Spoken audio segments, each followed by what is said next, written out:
സപ്പോർട്ടുള്ള മറ്റുള്ള reverse ഇടാണ്ട മൈദണ്ടൊക്കെ reverse ഇട്ടിട്ട് കളിക്കണേ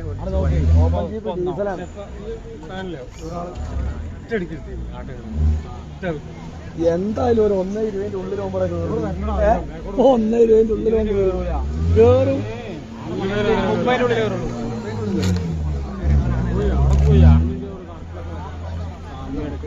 അതിന്